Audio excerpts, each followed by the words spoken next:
XP I255.0 subnet masks, IP address range 10.0.0.11.20. Tapos explicit mamaya pa to.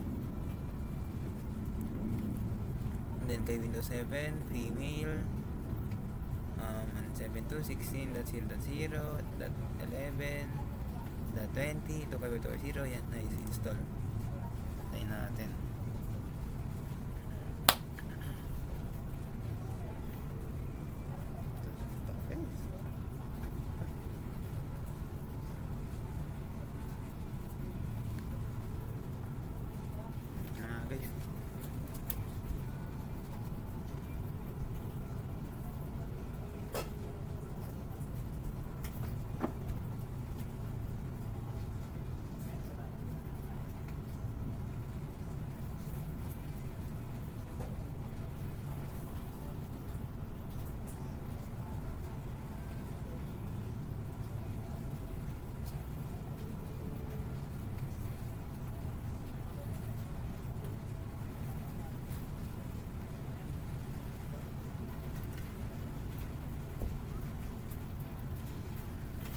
Guys, succeed na. Nagre-record pa ba? Ayan, nagre-record pa naman.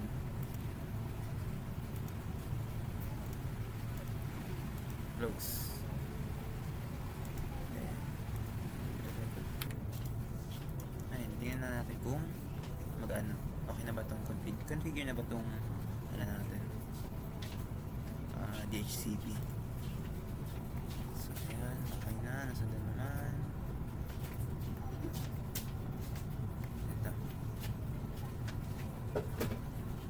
So, pupunta tayo ng DHCP Management Administrative Tools DHCP.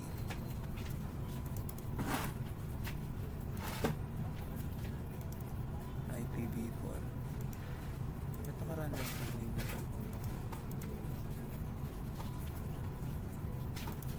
Not sure.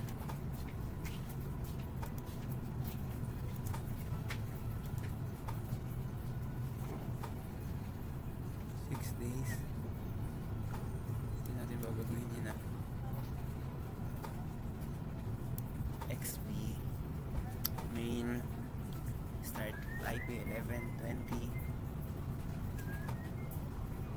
Then this time 18 hours ay 16 hours.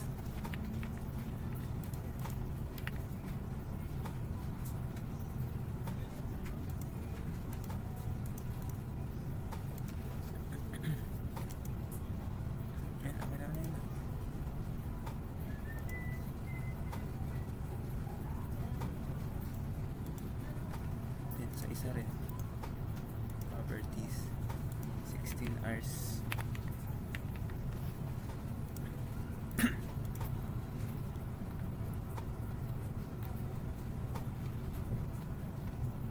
Right click IPv4, click on each code, select activate.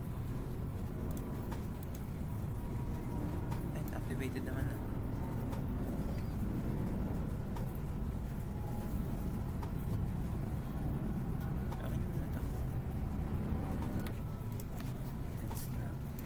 Server. Check natin kung nag-configure na ba yung IP. DHCP server. Ay, ano nga yan?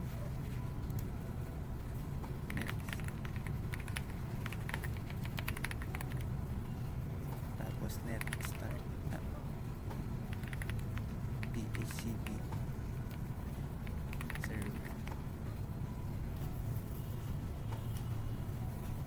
Good. Tingnan natin yung ano, dito sa mga to. View state mode. Good. 27 din. Scale mode.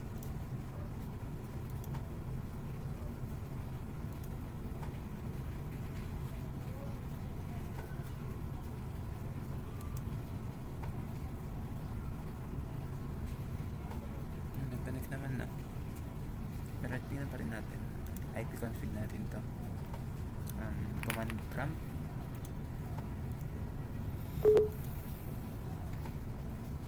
ipconfig. Ay. tup.edu 172.16.co.11. Tama naman. Ito.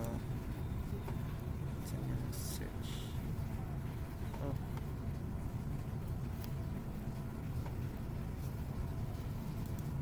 Wala. Nag-ano? Yung Windows XP ko. Ayun.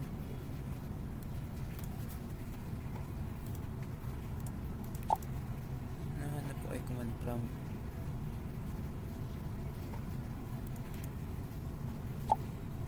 Kumikita yan. Setup later ko muna. Command.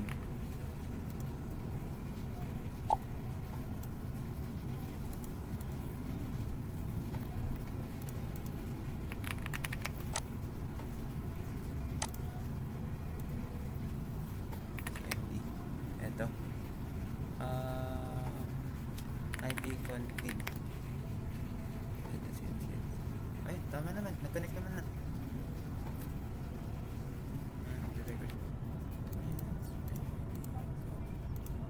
So ngayon, mag-set up na tayo ng ano. Saglit. Press ko muna pang ibang other tabs. So next na gagawin natin ay sa XP muna tayo, no? Dito 7, dito 7. Minimize muna natin itong mga to. And priority natin si 7. Ay si ano? Si XP pa lang muna. Close ka muna. Okay. So pinapapunta tayo sa my computer. My computer. Ay, right click, properties.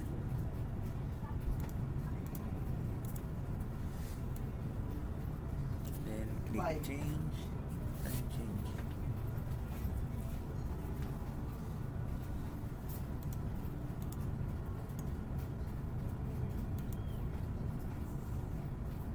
Saan yung change?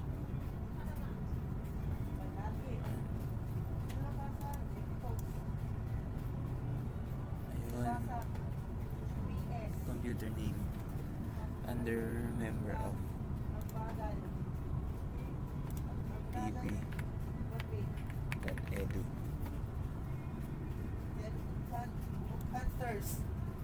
Enter the new password na with permission.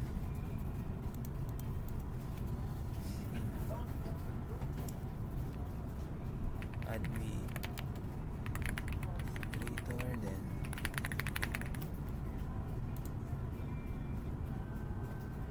coding. So hintayin natin kung mag-authenticate pa to.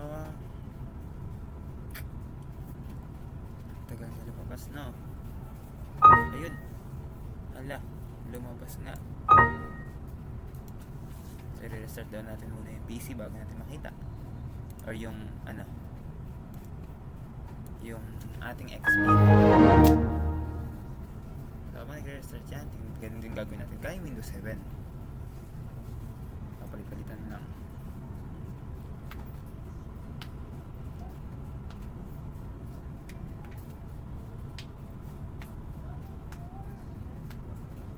So hindi naman ano eh. Control-Alt-Delete to begin. Host C. Input keyboard, Control-Alt-Delete, sabay ulitin natin. Ay!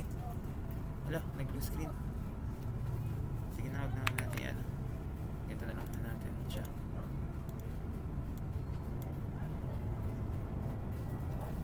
Nag-blue screen si XP.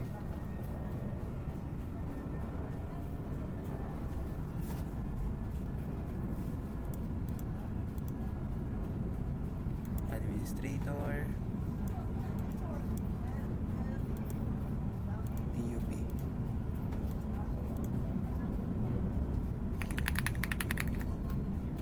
Okay.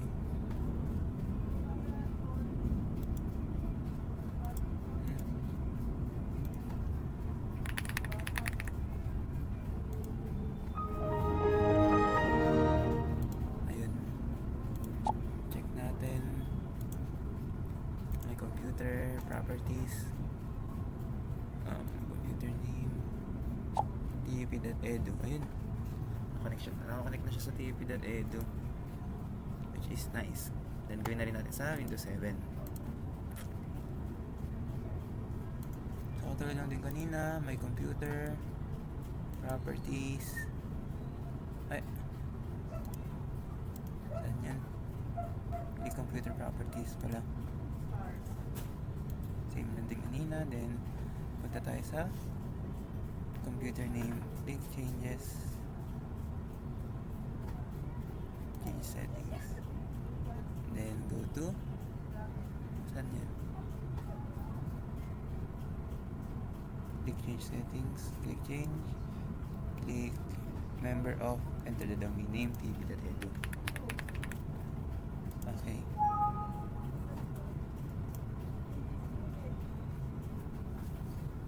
At wala nang beauty.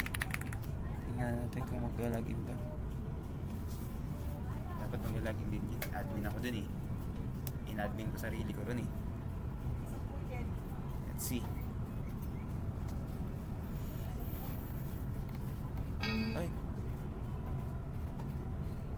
Ay, hindi ko pa ito na ano. Pwede natin. Administrator na lang muna.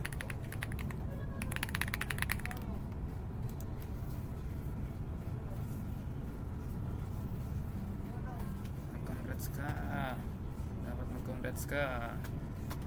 Haba na ng screen recording. Ayun. Welcome to the tup.edu.domain. Ayun na. I-restart na lang natin.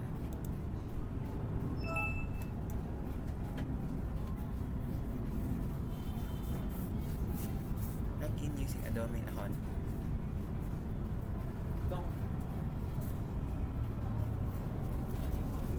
So, balik tayo dun sa my server 2008 natin. Tingnan natin yung mga tao. Administrative tools, Active Directory users, and computers.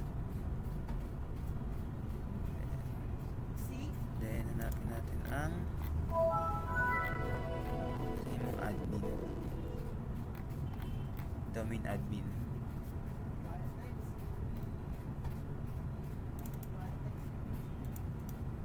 Ito, tig-isa lang. Anong instruction sa MS Teams?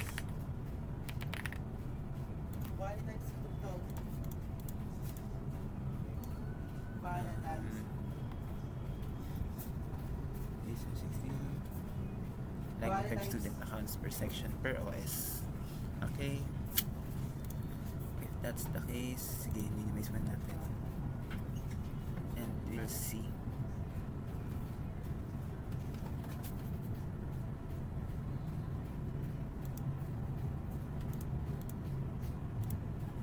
Shift C. Input keyboard. And user PC and user PC.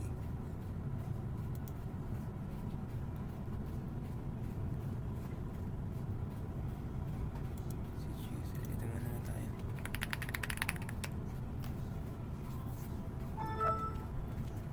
Ayun na. Success na. Then natin i-cut ang feed.